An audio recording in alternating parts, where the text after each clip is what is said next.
నేపాల్లో ఉద్రిక్తతలు కొనసాగుతున్నాయి. నిన్న రాత్రి 10 గంటల నుంచి జాతీయ భద్రతా బాధ్యతను నేపాల్ సైన్యం తీసుకుంది. సమస్యాత్మక ప్రాంతాల్లో ఆర్మీ మోహరించింది.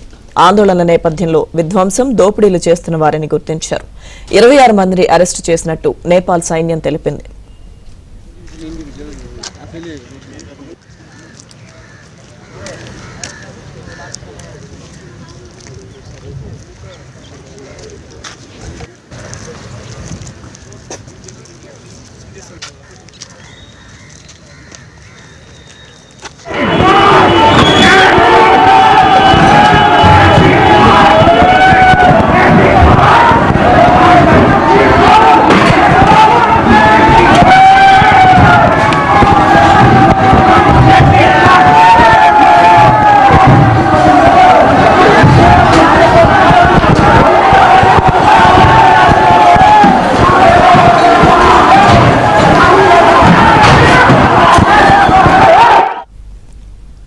సోషల్ మీడియాపై నిషేధానికి వ్యతిరేకంగా మొదలైన యువత ఉద్యమం నేపాల్ ప్రభుత్వాన్ని దించేసింది.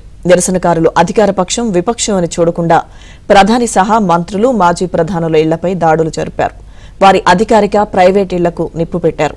మాజీ ప్రధాని జల్లాద్ ఖనాల్ ఇంటికి ఆందోళనకారులు నిప్పంటించగా ఆ మంటల్లో ఖనాల్ భార్య రాజలక్ష్మి చిత్రాకర్ సజీవ దహనమయ్యారు.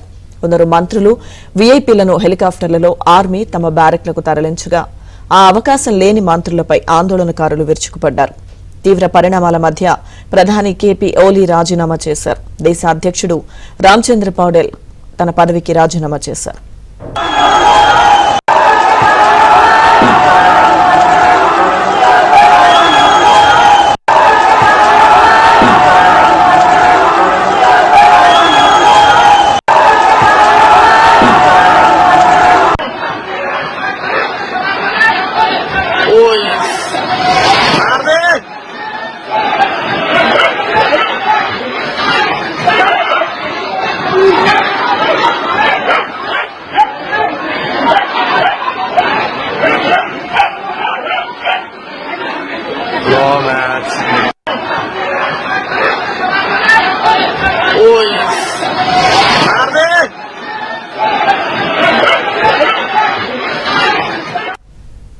ఇక నేపాల్లో యువత ఆందోళన, హింసాత్మక ఘటనపై భారత ప్రధాని నరేంద్ర మోదీ స్పందించారు.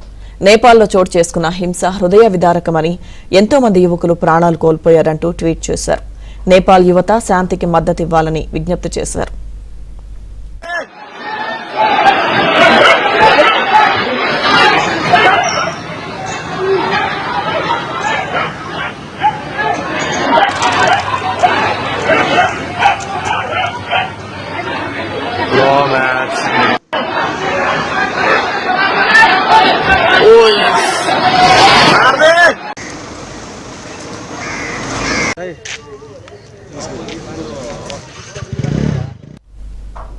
నేపాల్లో ఉద్రిక్త పరిస్థితులు కొనసాగుతున్న నేపథ్యంలో యూపీ ముఖ్యమంత్రి యోగి ఆదిత్యనాథ్ అప్రమత్తమయ్యారు.